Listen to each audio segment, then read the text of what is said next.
স্বার্থের ভুবনে কেউ কারো জন্য না। জীবনের এই দীর্ঘ যাত্রায়, কঠিন লড়াইয়ে কেউ এসে আপনার সহযাত্রী হবে না।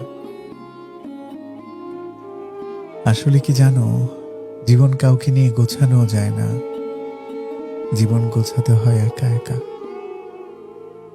আর এই চরম সত্যটা যত তাড়াতাড়ি বুঝতে পারা যায় ততই ভালো। আমি দেখেছি, জেনেছি,